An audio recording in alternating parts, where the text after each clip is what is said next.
You said Cleveland sucks. You remember that? Cleveland, a city I have always been tied to. What you doing in Cleveland? Just hanging. Coming here, I honestly didn't know what to expect. Philly. Show your face in Cleveland, bro. This part. My history with Cleveland, well, it's complicated. I don't know about this place, man. I just stayed in my hotel room, man. Every time I look out my window, it's pretty depressing out here, man. Years ago, Cleveland meant one thing to me: the Cavs and LeBron James. Here is James with a rainbow. I gave everything to those moments. The training, the sacrifices, all of it to be ready for that fight. On the race to the ring for the Cleveland Cavaliers, they knock off the Bulls.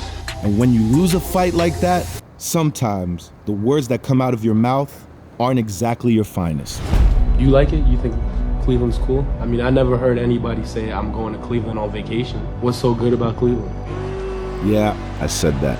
It was tough. LeBron got us out of the playoffs 4 or 5 times in my career. And he did that to a lot of teams. He did. Not just you guys, yeah.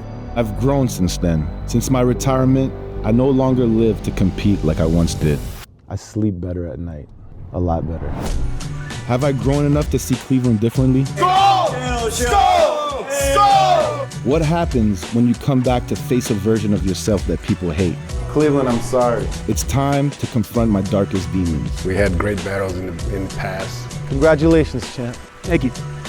Much love. Much love, B. This is my chance to experience Cleveland and what it was like when you're not cooped up inside a hotel room getting ready for 20,000 fans booing the shit out of you. Center from Florida, number 13, Joakim Noah. You went from being the villain to an ambassador to Cleveland, Ohio. Joakim Noah. My name is Joakim Noah, and I played basketball at the highest level for 13 years. I retired, but I haven't left the game behind. It's about so much more to me than just winning. It's bringing people together of different backgrounds and different beliefs. I'm traveling the world to see what basketball means to different people and different cultures. This is NOMAD. We're here in Cleveland. Yeah, I know you're in Cleveland. Do you know anything about Cleveland, babe? That is cold. My first stop is at ESPN Radio with Tony Rizzo, the voice of Cleveland sports and one of my loudest critics. I'm finally ready to own my history by sitting across from him and having an open and honest conversation. Look how excited he is. I am. The Browns just hired a new head coach, and Joakim Noah is going to break it down for us. Let me ask you, though, to be here in the winter, why did you want to come in the dead of winter to see what? People come up to me, all the time from Cleveland and say, hey, you're the guy who was talking shit about Cleveland. Right. Yeah. So for me, it's being able to tell people that that was almost 20 years ago. Sure. I'm 40, I got kids now. Sure. And just kind of see what this city has to offer. I want you to know, and Aaron will vouch for me, we used to play your bad man really bad, but we played it in good spirit, knowing that you're a 26-year-old NBA kid, you're freezing cold in Cleveland, you're not gonna see the real Cleveland. You guys have to understand, a lot of it came playing against LeBron James. Sure. To lose a playoff series, you have the belief as a young man, your dream is to win a championship, and this guy's just stopping that every year. It was tough, so there was definitely a lot of frustration there. Very, very big of you to come back and do this show in this town. Clevelanders will appreciate that. We forgive you for anything you said when you were 26 years old, and you were pissed because you lost game 1. Thank you. You're all good, Parker. Thanks, guys. Great stuff, dude. That was awesome. Really great. Perfect. Appreciate you. Thank you. Yep. Appreciate that. Yep, very much. Kind of want to keep the cup. ESPN Cleveland. One of the best parts of traveling is the people you meet when you least expect it. What's up, man? How you doing? You all right? After the radio show, me and the NOMAD crew wanted to grab a drink. We walked into a bar downtown and a few locals recognized me. I decided to grab a seat with them and hash everything out. Everywhere I go in the world, when people are from Cleveland, they're like, yo, I'm from fucking Cleveland, dude. Joakim Noah, I am from Cleveland. I am from Cleveland, Joakim Noah. So prideful, very prideful people. Double down. Ben and his boys were cool. We shared stories, beers, and laughs. My first Cleveland friends. Let's go. It's a boys' night. Streets after the game or home right after? No, we're staying over. Airbnb right downtown. Oh, wow. And wifey's all good, no problem? Oh, yeah. Nobody got shit for like... That's tomorrow. Boys' That's night? tomorrow. This is a business meeting right now. Okay. Tomorrow's an explanation. Tell us about your people. Like, what does it mean to be from Cleveland? It's blue collar. You know, we want to go to a game because it just makes you feel good about the city, about that you work hard, and even though it's really kind of crappy weather all the time, something new.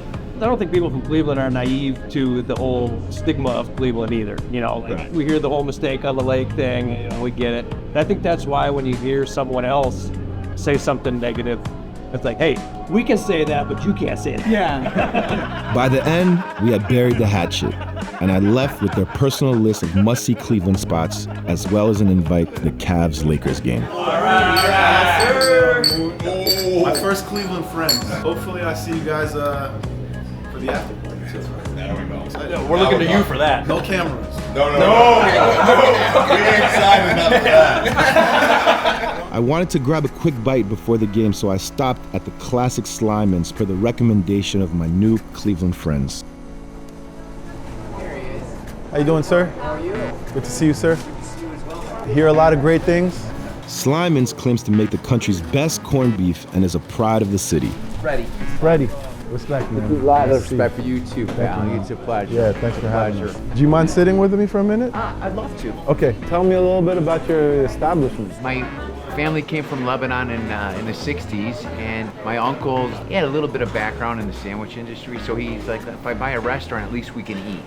What do you feel that people who aren't from here should know about the people of Cleveland? They're friendly, they're respectable, just hardworking, down-to-earth people. That's like the fabric of the community. I mean, to put up with the Browns for all these years, it's a heartbreaker, man, but we are dedicated. Do you feel like this is the best corned beef sandwich in the country? Absolutely. That's beautiful, Sure. man. Thank you. It's a great sandwich. Thank you. I really appreciate the hospitality. Oh, for sure, You know? for I sure. didn't really know how I was going to be welcomed here Oh, yeah. after what I said. Open arms, like I said. Open arms, man. For sure. The food lived up to the hype, and Mr. Sliman was the man. He brought us enough food for a month, and now I'm off to the game extremely full. Driving to the game right now, it's just a lot of memories, a lot of battles. Some of the biggest games of my life were played in that arena.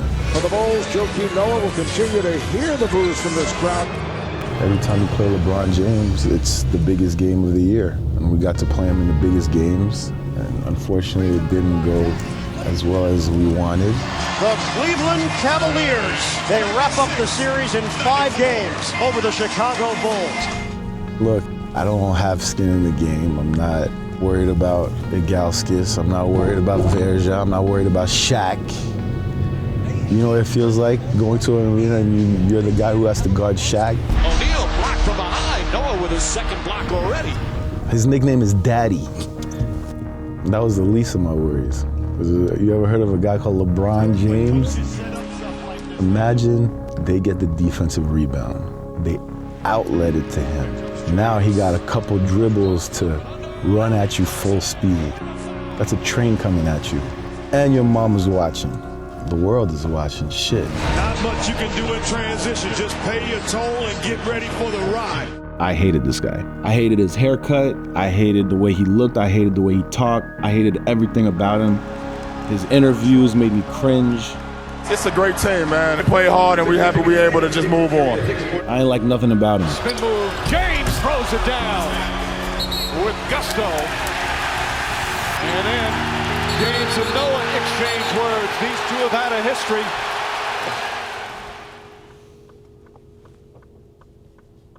I'm not gonna lie. I felt a little weird walking in that arena. Nostalgia mixed with anxiety. The last time I was here, I was still this intense competitor. The motherfucker who is here to kill or be killed. A 6'11" center from Florida, number 13, Joakim Noah. Bulls forward Joakim Noah, he said he was incredibly bored here in Cleveland and there was nothing to do. It was a fuck me, no fuck you mentality. Here's Noah hearing it from the crowd, goes around Shaquille O'Neal and was put. You ever been in an environment where it's you against the world? Never a good idea to take a shot at the opposition city. They will never forget. I enjoy those moments as a competitor, but I'm not that anymore. What do you think, man? I know we've got a history with Cleveland in the past. Can we win you over? I'm excited, man. I've been having a great couple of days over here, meeting some really cool people. I'm really enjoying myself. And a 6'9" forward from St. Vincent, St. Mary High School. Number 23, LeBron James. LeBron James back in Cleveland. When I zoom out and really think about the situation, it's crazy, man. I'm here watching LeBron James still playing after all these years. Feet inside, and James this time the beneficiary of a pass.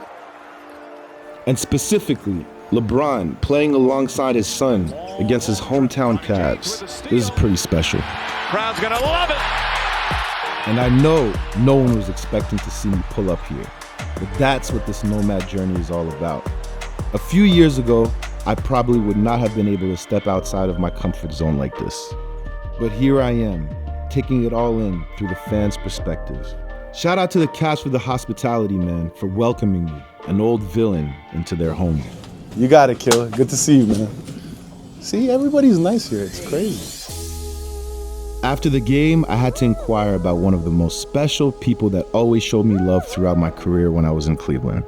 That was Diane Simon, also known as the Cookie Mom. How you doing, baby? During my time in the league, she'd always have homemade cookies ready for the players of the visiting teams after the game. Those are for me? Chocolate chip, yes. My favorites. Yeah, okay, hey. A little bit of hospitality in the middle of hostility. I searched through my phone. I only had one number saved with a Cleveland area code, and it was Cookie Mom. What keeps you going, Mom? I believe in showing hospitality to people, and that Cleveland is a great place, even though you said Cleveland sucks. You remember that? But I always want people to think that no matter where you are here in the city, there are people here who will do for you for no reason. You don't owe me anything. I don't want anything. But I want you to have a good feeling. You show your face in Cleveland, bro. This part. Hey, how you doing? I'm good. I gotta run. I'm good. Okay, I had some oatmeal raisin for you. Okay. Mom, I just want to say it's a real pleasure to see you here. It's always a pleasure to see you. No, it's for real. No, it's for real. I talk about you all the time. I talk about you and Derek all the time. It was so nice seeing her, and it brought back so many old memories. A reminder of how many beautiful souls I have met along my journey. Usually, after playing the Cavs, I return to my hotel room and chill. You know, nothing fun to do in Cleveland, right? Nah, this trip is different. I hit up Ben and the guys I met earlier to have a night and see what these streets are talking about. I don't bop, I just do the guap dance. Yo, honestly, can I just say one thing before we get drunk? You guys are exactly who I just needed to be like. I have friends from Cleveland. This is it, man. What a better way to experience Cleveland culture than to make some new local friends and drink a few brewskis. Cheers, guys. My Cleveland family. Yeah, my bro. My bro. Oh my God, it's you again? Oh my God. Jesus. What's your version? Skull. What's your version? Skull. Hey. Skull. Skull. Skull. Skull. Skull. Skull. Cheers. Skull. Now I'm gonna tell you more. I'm gonna tell you. Skål till med fan! I stayed out with Ben and the fellas very late, even after the cameras left. We didn't choose this life. What I'm trying to say is there's different kinds of whites. This is the part of Cleveland I never experienced, and I'm grateful for Ben and the boys for getting lit with me and showing me a great time. This is our boy. This is our boy. Good morning. How are you? Hungover. Finally, there's one last stop to make. I had to reunite with an old soldier, Andy Verja. Wow. Andy was the heart and soul of the Cavs during our battles in the 2010s. He played hard, he played to win, and so did I. and there was always mutual respect. A lot of respect for this guy because he respects the game that gave us a lot. So He's my brother. We didn't play on the same team, but if we did, same heart. For sure. Same heart for sure. After retirement, Andy chose to stay here in Cleveland to raise his family. I sat down with him to learn what makes the city so special that he decided to call home. Andy, first of all, it's a pleasure. As a Brasileiro, why did you decide to stay in Cleveland? That's a great question. First of all, man, we had great battles in the past. What you said, I know why you said. It's part of the competition, it's part of the game, and you probably helped us a little bit. We having the fans going crazy about everything, but I know where your heart is. People ask me all the time, why Cleveland? You're from Brazil, you played in Barcelona, Spain, and you chose Cleveland. They're an amazing people. They grind every day. It's a city built around hardworking people, loyal people, people that care for you on a daily basis. So I fit right in. The love and support, the way the people are, and the way I wanted my kids to grow up is the way I grew up, is grinding. I could go on and on and on, but Cleveland stole my heart from day one, man. That's beautiful, man. Catching up with Andy over a fire Brazilian meal was the perfect way to end my time in Cleveland. It is easy to see why the entire city of Cleveland would adopt a man like Andy as their own.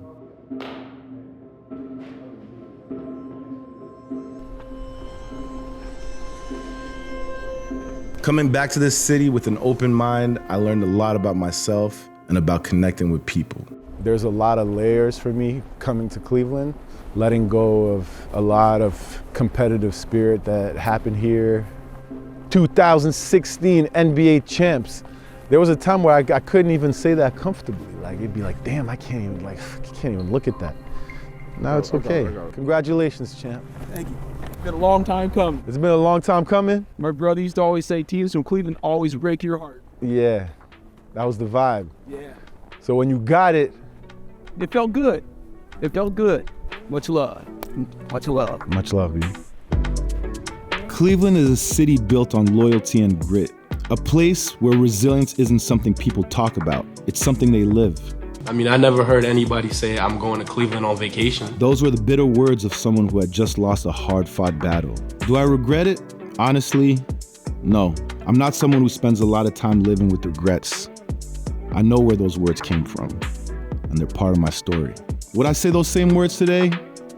Probably not. So when I came here to film NOMAD, I had mixed emotions. Part of me was excited to rediscover a city I had only known through competition. But another part of me wondered how Cleveland would receive me. To be honest, I thought I was gonna get a lot of hate. Growth comes through discomfort. I came to Cleveland thinking I was going to only learn about the city, but I actually learned more about myself. At the end of the day, the people make the place, and Cleveland and its people showed me about my own personal growth. And this is what my journey is all about. Respect, Cleveland.